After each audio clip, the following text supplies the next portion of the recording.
Drama. Good evening, fam. Welcome back to Dirty Laundry. Any excuse to sit outside with wine, and don't worry, there's plenty of refills. But if you can also hear the rain, it's because it is raining.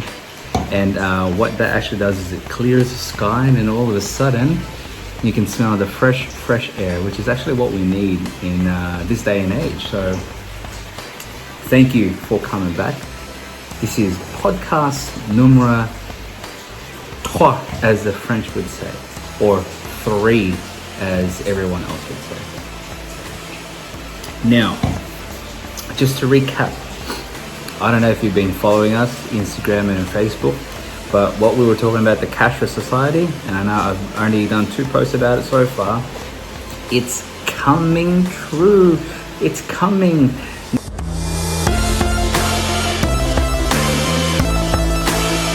More cash, which is not good for me, but it has to happen. It's a horrible thing to say. I was speaking with a very, very good friend who moved up to Queensland about this whole bullshit thing I said about cash. It's gone away, and he hates it. He is flipping. He loves cash. Everybody loves cash. Anyway, I did say it would be a spicy topic today. And this was actually a suggestion by someone who commented. Now, I'll put the comment up. Erase the surname, obviously. But thank you to Tracy for putting forward this question.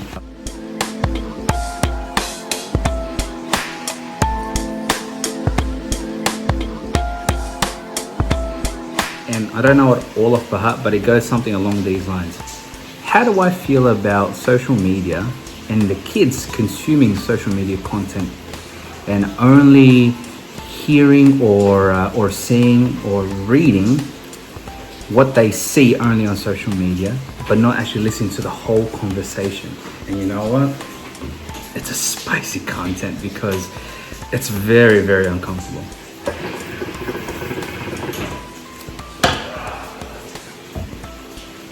That's well needed. All right. Let's start off by saying I do love technology. I love the fact that technology allows me to connect to, my family, my friends, and I can be thousands and thousands of kilometers apart, but I can still communicate with them. Tracy's question brings up a really, really big conspiracy theory as well. Okay, now I would dare say that everybody would at some point believe that the media tells a lot of bullshit. They say a lot of crap, and it's really just so that they can sway you into one side of a specific conversation, right? And Rupert Murdoch, I believe his name, is a really, really old, rich white guy. He pretty much owns the majority of the media companies out there. So you'd have to think that if Rupert wants you to think of a specific situation in a specific way, all he has to do is make a couple phone calls, send a couple emails and say, hey, this thing that's happening over there and whatnot, I need you to twist it around to make sure that, people think otherwise, because I've got either a financial interest in the whole situation or a different vested interest in the situation. So we've got to make it look either really good or really, really bad. Enough said, right? If someone holds the control, and we were talking about this the other day with the government, if someone holds control, they are in power. Going back to Tracy's question. So, kids, I think the youngest kid I know that's got a mobile phone is around 9. All right, and there are probably a lot younger kids out there with an actual mobile phone or with access to a computer, and whose parents make up maybe it's the parents, or maybe they're just super, super smart. They've made their own Facebook account, they've got their own Twitter account, whatever it is, social media, YouTube. I'm sure they'd have a YouTube page or something, or they're logging into mom and dad's account.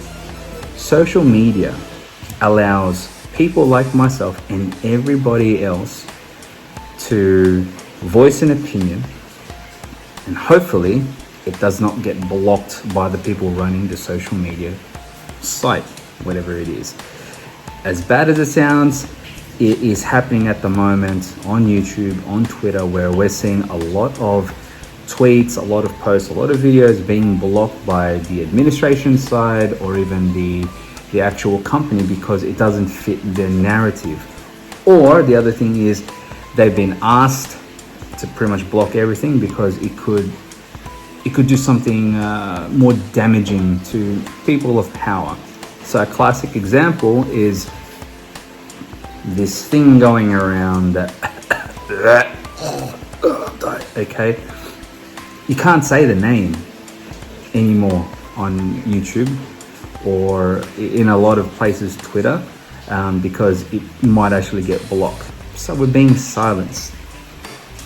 But there are platforms which allow content creators and just your regular Joe Blows, everyday people, actually upload their own thoughts and opinions without it getting blocked. Now these are usually either super underground stuff, or there are communities out there, online communities that don't have admin people that can actually block it, and they're completely off the grid. Okay, Reddit is one of them. But I think Trace is talking about more your Facebook, Instagrams and all that. What are my thoughts? I think children today, not all of them, but some children today are rather tech savvy. I believe that a lot of them are not afraid to ask questions now. And I won't speak on behalf of all parents, not my place. And everybody's got a different parenting technique. But when Winter and Willow start asking me, and mind you, they're like 5 and 3, so they're not asking really crazy out there questions. But when they do ask a question, there are some questions I find really hard to answer. And I'm sure some parents will agree when the talk happens about, where babies come from or how was I made, stuff like that. Some parents will flat out tell them the truth. This is what happens, probably not go into all the details. But then there are other parents who believe that it's just not the right time to expose a child to certain types of information. Now, in saying that, the type of information out on social media is vast. It's crazy. There's a lot of true stuff, and then there's just a lot of, fake news, as I say.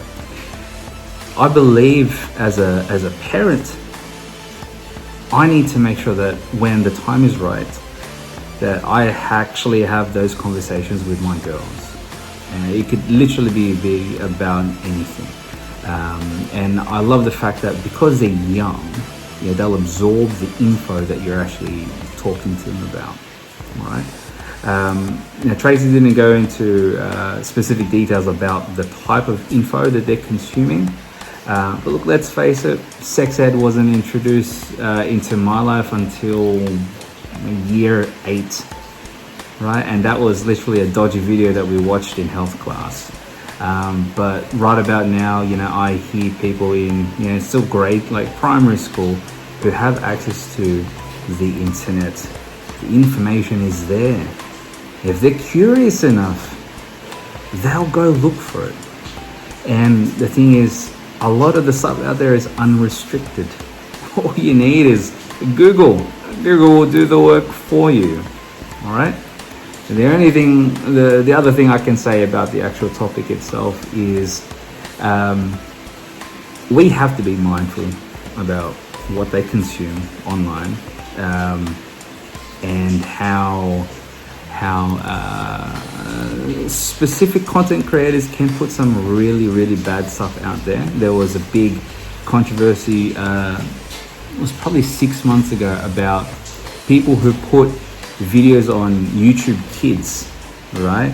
And it's pretty much, I think it was like a really scary head that was telling kids to cut themselves and do horrible things to their parents and their friends, and if they did, They'll make, I forgot the name, but they'll make it very, very heavy. It was really trippy. It was really, really scary.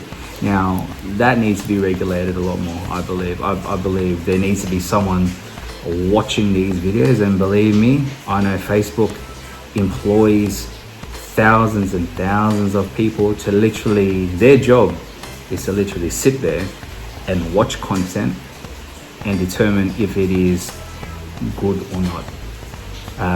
And I have been told the mental health cases for those type of jobs is through the roof, because some of the stuff you see online, it's like disturbing. And just for example, one of the things I saw a while back, and I blocked the show, I got sick. I actually saw, I think it was like wolves being skinned alive for their fur.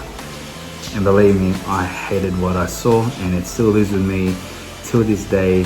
And that's something that I don't think I'll ever want to be prepared to see. But Tracy, look, thanks for your question. Those are just my thoughts, again, my thoughts and my opinions. We as parents really do need to be a little, we need to take ownership and responsibility for the type of stuff that our kids watch, read, listen to on social media. But at the rate things are going, it's going to be really, really hard to police that. So one of the things that I try to do with my kids is I really try to build, yes, a mum and dad relationship, because it's very important. I can't be their mate, I can't be their friend, but I think it's fair to say that we all wish our kids would be able to come to us and talk to us about anything and everything, whether it be good or bad, so that we can provide the information, elaborate if we need to. And us as parents, we need to kind of step up. We need to step up as well and say, hey, the world that we live in is not as perfect as one would wish. There are bad people out there. There are good people. There are bad people pretending to be good people. And unfortunately, it's going to be a very, very tough life lesson to learn. But look, apart from that, everyone's got their own journey. Kids will be curious if curiosity is taught upon them, if they are taught to dream, if they are taught to think big outside of their circle, if they're taught to reach for the stars rather than stay at home and play the Xbox or the PS4, whatever it is. It depends on who's bringing them up, who are they surrounded by. There's a saying that, if you hang around drug dealers long enough, you'll end up being a drug dealer. So that's why I try to surround myself with as many millionaires as I can, and I know zero. If you are a millionaire, hit me up. I'd love to hang out, chat, and find out how to be like you. But ladies and gentlemen, it's another short, brief one. Tripod hasn't come in yet, but I will take a photo of my setup because I look at it and it's hilarious. I love it. Like, oh man, this is a setup. But thank you for joining me for another podcast of Dirty Laundry. I am looking for more and more topics to talk about. The dirtier, the better. Till next time, much love, fam.